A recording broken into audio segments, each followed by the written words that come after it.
ನೋಡ್ರೆ ಎಲ್ಲರಿಗೂ ನಮಸ್ಕಾರ. ಬಿಗ್ ಬಾಸ್ ಮನೆಯಲ್ಲಿ ಏನ್ ನಡೀತಾ ಇದೆಯೋ ಗೊತ್ತಿಲ್ಲ, ಅಥವಾ ಬಿಗ್ ಬಾಸ್ ಇಂದ ಆಚೆ ಏನ್ ನಡೀತಾ ಇದೆಯೋ ಗೊತ್ತಿಲ್ಲ.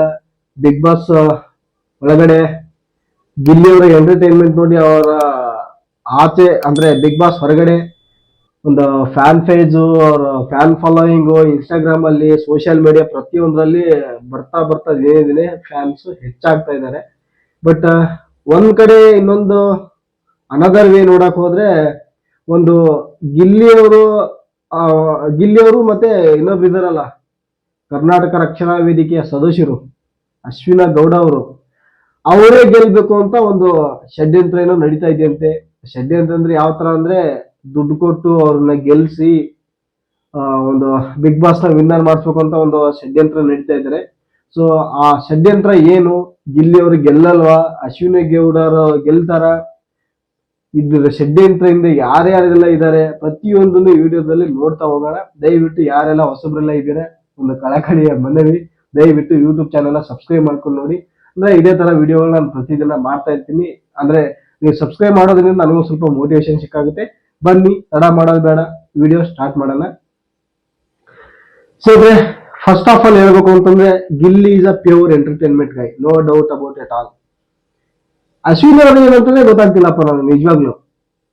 ಅಂದ್ರೆ ಇದು ಬಿಗ್ ಬಾಸ್ ಅನ್ನೋ ಒಂದು ಎಂಟರ್ಟೈನ್ಮೆಂಟ್ ಶೋ, ಇದು ರಿಯಾಲಿಟಿ ಶೋ ಅನ್ನೋದಕ್ಕಿಂತ ಒಂದು ಎಂಟರ್ಟೈನ್ಮೆಂಟ್ ಶೋ. ಎಲ್ಲ ಅಳು ಇರುತ್ತೆ, ನಗು ಇರುತ್ತೆ, ಹೊಡೆದಾಟ ಇರುತ್ತೆ, ಜಗಳ ಇರುತ್ತೆ, ಎಲ್ಲ everything is there. It is called as a Bigg Boss. ಏನು ಮಾತಾಡಂಗಿಲ್ಲ. ಬಟ್ ಈ ಹಿಂದೆ ಅಶ್ವಿನಿ ಗೌಡ ಅವರು ಬಿಗ್ ಬಾಸ್ ಬರೋದಕ್ಕಿಂತ ಮುಂಚೆ ಅವ್ರು ಯಾರು ಅಂತ ಯಾರು ಗೊತ್ತೇ ಇರ್ಲಿಲ್ವಾ. ಅಫ್ಕೋರ್ಸ್ ಗಿಲ್ಲಿ ಅವರು ಸ್ವಲ್ಪ ಕೆಲವೊಂದು ರಿಯಾಲಿಟಿ ಶೋಗಳಲ್ಲಿ DKD ಕಾಮಿಡಿ ಕಿಲಾಡಿ, ಕೆಲವೊಂದು ಕಾಮಿಡಿ ಕಿಲಾಡಿ, ಕೆಲವೊಂದು ರಿಯಾಲಿಟಿ ಶೋಗಳಲ್ಲಿ ಗಿಲ್ಲಿ ಅವರು ಒಂದ್ ಮಟ್ಟಿಗೆ ಹೆಸರು ಮಾಡಿದ್ರು. ಬಟ್ ಈ ಹಿಂದೆ ಅಶ್ವಿನಿ ಗೌಡ ಅವರು ನನಗೆ ಯಾಕೋ ಅನಿಸ್ತಾ ಇದೆ, ಕರ್ನಾಟಕ ರಕ್ಷಣಾ ವೇದಿಕೆ ಅಂದ್ರೆ ಕನ್ನಡದವ್ರಿಗೆ ಎಲ್ಲರಿಗೂ ಗೊತ್ತಿರೋದೆ. ಈ ಬಿಗ್ ಬಾಸ್ ಬಂದಾಗಿಂದ ಅವರು ಬಿಗ್ ಬಾಸ್ ಬಂದಿರೋದಕ್ಕೆ ಕಾರಣ ಅನ್ನೋದ್ರೆ ಏನು ಅಂತ ನನಗೆ ದೇವರೇ ಗೊತ್ತಾಗ್ತಿಲ್ಲಪ್ಪ. ನಿಮ್ಗೆ ಏನ್ ಅನ್ಸುತ್ತೆ ಅಂತ ಕೆಳಗಡೆ ಕಮೆಂಟ್ ಮಾಡಿ ಹೇಳಿ ನಂಗೆ ಏನ್ ಅನಿಸ್ತಾ ಇದೆ ಅಂತ. ಬಟ್ ನನಗನ್ಸೋದು ಏನು ಅಂತಂದ್ರೆ, ಅಶ್ವಿನಿ ಗೌಡ ಅವರು first of all big boss ಬಂದಿರೋದಕ್ಕೆ ಹೆಸರು ಮಾಡ್ಕೊಳಕ, ದುಡ್ಡು ತಗೊಳಕ, ಏನಕ್ಕೆ ಬಂದಿದ್ರು ಅಂತ ಗೊತ್ತಾಗ್ತಿಲ್ಲಪ್ಪ. ಆಲ್ರೆಡಿ ಅವ್ರು ಹೇಳೋ ಹಾಗೆ ಅಶ್ವಿನಿ ಗೌಡ ಅವ್ರಂದ್ರೆ ಒಂದು ತಾಕತ್ತು ಛಲ ಅದೇನೋ ಹೇಳ್ತಾರೆ. ಬಟ್ ಓಕೆ, ಒಪ್ಕೊಳ್ಳೋಣ. ಅಂದ್ರೆ ಹೆಣ್ಮಕ್ಳ ಬಗ್ಗೆ ನಾನು ಕೀಳಾಗಿ ಮಾತಾಡ್ತಿಲ್ಲ, ಆದ್ರೆ ಆ ರೀತಿ ಅರ್ಥ ಮಾಡ್ಕೋಬೇಡಿ. ಈ ಬಿಗ್ ಬಾಸ್ ಬರೋದಕ್ಕಿಂತ ಮುಂಚೆ ಅವರು ಕರ್ನಾಟಕ ರಕ್ಷಣಾ ವೇದಿಕೆಯಲ್ಲಿ ಒಂದು ಒಳ್ಳೆ ಹೆಸರು ಇರ್ಲಿಲ್ವಾ, ಅವ್ರಿಗೆ ದುಡ್ಡು ಇರ್ಲಿಲ್ವಾ. ಬಿಗ್ ಬಾಸ್ ಬಂದ್ರೇನೆ ದುಡ್ಡು ಸಿಗೋದು ಅವ್ರಿಗೆ. ಈ ಬಿಗ್ ಬಾಸ್ ಬಂದಾಗಿಂದಾನೆ ಹೆಸರು ಸಿಗದ. ಏನ ಅನ್ಸುದಪ್ಪ, ಎಂತೆಂತ ಯೋಚನೆಗಳು ಮಾಡ್ತಾರ ಜನ ಅವ್ರಿಗೆ ಅಂತಾನೆ ಅನ್ಕೊಳ್ಳೋಣ. ಗಿಲ್ಲಿ ಅವ್ರಿಗೆ ಮತ್ತೆ ಅಶ್ವಿನಿ ಗೌಡ ಅವರಿಗೆ ಹೋಲಿಕೆನೆ ಮಾಡಕ್ ಹೋಗೋದ್ ಬೇಡ. ಗಿಲ್ಲಿ ಇಲ್ಲಿ ಅಶ್ವಿನಿ ಗೌಡ ಅವರು ಕರ್ನಾಟಕ ರಕ್ಷಣಾ ವೇದಿಕೆಯಲ್ಲಿ ಇಲ್ಲಿ ಇರ್ಬೇಕು. ಬಟ್ ಎಂಟರ್ಟೈನ್ಮೆಂಟ್ ಕ್ಯಾಟಗರಿ ಅಂತ ಬಂದಾಗ ಅವ್ರು ಇಲ್ಲಿ ಬರ್ತಾರೆ ಅಂತ ನನಗನ್ಸುತ್ತೆ.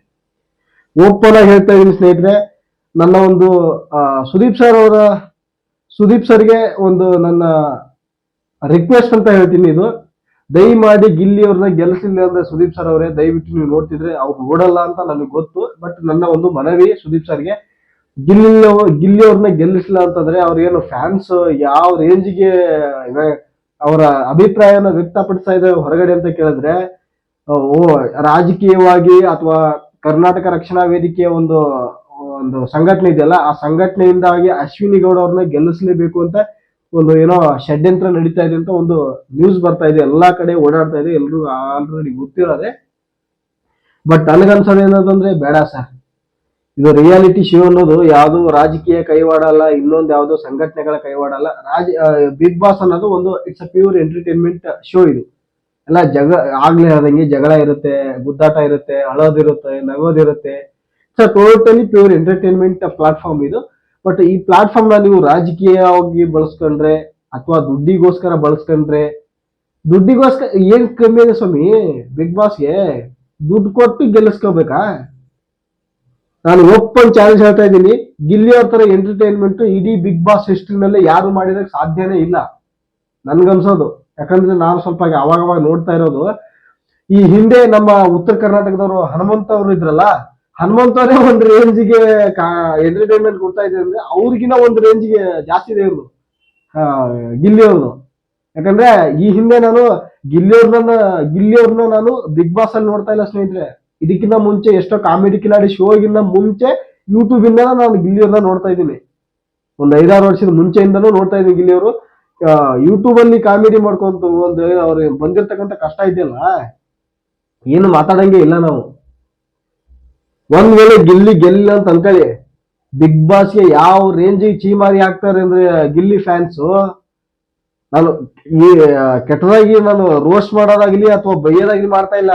ಅಂದ್ರೆ ಗಿಲ್ಲಿಯವರ ಫ್ಯಾನ್ಸ್ ಒಪಿನಿಯನ್ ಹೇಳ್ತಾ ಇದ್ದೀನಿ, ಇನ್ಕ್ಲೂಡಿಂಗ್ ನಾನು ಒಬ್ಬ ಗಿಲ್ಲಿಯವ್ರನ್ನ ಇಷ್ಟಪಡೋ ವ್ಯಕ್ತಿ. ಯಾಕಂದ್ರೆ ಅವ್ರ ಪಟ್ಟಿರ್ತಕ್ಕಂಥ ಕಷ್ಟ, ಅವ್ರು ಮಾಡಿರ್ತಕ್ಕಂಥ ಕಷ್ಟ ಅನ್ನೋದಕ್ಕಿಂತ ಅವ್ರ ಎಂಟರ್ಟೈನ್ಮೆಂಟ್ ಇದೆ, ಅದ್ರಲ್ಲೇನ್ ಮೋಸ ಇಲ್ಲ. ಎಷ್ಟೋ ಸತಿ ತುಂಬಾ ನೆಕ್ಕಿದೆ ನಾನು. ಹೊಟ್ಟೆತು ಯಾವ್ದೋ ಒಂದು ಕೆಲಸದಲ್ಲಿ ಇರ್ತೀವಿ, ಏನೋ ಒಂದು ಬೇಜಾರಲ್ಲಿ ಇರ್ತೀವಿ, ಬಂದು ಗಿಲ್ಲಿಯವ್ರನ್ನ ನೋಡ್ತಾ ಇದ್ರೆ ಒಂಥರ ಒಬ್ರ ಮಖದಲ್ಲಿ ನಗು ತರಿಸುವಂತ ಏಕೈಕ ಕಲೆ ಇರೋದು ಗಿಲ್ಲಿಗೆ ಮಾತ್ರ. ಇದನ್ನ ನಾನು ಓಪನ್ ಆಗಿ ಹೇಳ್ತೀನಿ. ಇದನ್ನ ಬಿಟ್ಕೊಂಡು ನೀವು ಯಾರನ್ನೋ ರಾಜಕೀಯನ ಬಳಸ್ಕೊಂಡು ದುಡ್ಡನ್ನ ಇಸ್ಕೊಂಡು ಇನ್ಯಾರನ್ನೋ ಗೆಲ್ಸೋಕೆ ನೀವು ಬಿಗ್ ಬಾಸ್ ಅವರು ಯೋಚನೆ ಮಾಡ್ತಾ ಇದ್ರೆ ದಯವಿಟ್ಟು ಮರ್ತು ಬಿಡಿ ಸ್ನೇಹಿತರೆ. ನಿಮ್ಗೆ ಹೇಳೋದಲ್ಲ, ಬಿಗ್ ಬಾಸ್ ಹೇಳ್ತಾ ಇರೋದು. ಅಶ್ವಿನಿ ಗೌಡ ಅವ್ರಿಗೆ ಏನ್ ಕಡಿಮೆ ಆಗಿದೆ? ಹೆಸರಿಲ್ವಾ? ದುಡ್ಡಿಲ್ವಾ? ಎಂತೆಂತ ಅಂದ್ರೆ ಎಂತೆಂತ ಜನ ಇದ್ದಾರೆ ನಮ್ಮ. ಏನ್ ಹೇಳ್ಬೋದು ನಾವು, ಏನ್ ಹೇಳಕ್ಕೆ ನನಗೆ ಇಷ್ಟನೇ ಆಗ್ತಾ ಇಲ್ಲ. ಬಟ್ ಇನ್ನೂ ಸ್ವಲ್ಪ ಬೈದಾರ ಅಂತಂದ್ರೆ ನನ್ನ ಮೇಲೂ ಸ್ವಲ್ಪ ಕೋಪ ಬರುತ್ತೆ. ಬಟ್ ನಾನು ಇರೋದು ಹೇಳ್ತಾ ಇದ್ದೀನಿ, Gilli is a winner. In case Gilli ಅವರು ವಿನ್ನರ್ ಆಗಿಲ್ಲ ಅಂತ ಅನ್ಕೊಳ್ಳಿ, ಏನೇನೆಲ್ಲ ಆಗ್ಬೋದು ಅಂತ ಈಗಲೇ ಊಹೆ ಮಾಡ್ಕೊಂಡ್ಬಿಡಿ ನೀವು. ಏನಾಗಲ್ಲ. ಅವ್ರು ಹೇಳೋದಂಗೆ ಕಲ್ತು ಊರ್ತಾರೆ, ಹೊಡೆದಾಟಗಳು ಮಾಡ್ತಾರೆ, ಬಡದಾಟಗಳು ಮಾಡ್ತಾರೆ ಅಂತ ಅನ್ಕೊಳ್ಳಿ. ಹೋಗೋ ಮರ್ಯಾದೆ ಕನ್ನಡ ಬಿಗ್ ಬಾಸ್ ಹೋಗೋದು ಸ್ವಲ್ಪ ಸುದೀಪ್ ಸರ್ ಅವ್ರಿಗೆ ಅವರ ಗೌರವಕ್ಕೆ ಧಕ್ಕೆ ಬರುವಂತದ್ದು. ಬೇಡ, ಗೆಲ್ಸಿ ಗಿಲ್ಲಿನ. ನಾನು ಕೇಳ್ಕೊಳ್ತಾ ಇರೋದು ಇಷ್ಟೇ, ಗಿಲ್ಲಿಗೆ ಏನ್ ಕಮ್ಮಿ ಆಗಿದೆ? ಏನ್ ಎಂಟರ್ಟೈನ್ಮೆಂಟ್ ಇಲ್ವಾ? ಏನ್ ಬಿಗ್ ಬಾಸ್ ಮನೆಯಲ್ಲಿ ಆಟ ಆಡಿಲ್ವಾ? ಹೆಂಗಾಗ್ಬಿಟ್ಟಿದೆ ಅಂತಂದ್ರೆ ಅಪ್ಪ, ಎಲ್ಲ ಏನ್ ಮಾತಾಡೋದು ವೇಸ್ಟ್. ನೋಡೋಣ ಎಲ್ಲಿ ತನಕ ಬರುತ್ತೆ. ನೆಕ್ಸ್ಟ್ ಮತ್ತೆ ಸಿಗ್ತೀನಿ ನಾನು. ನಮಸ್ತೆ.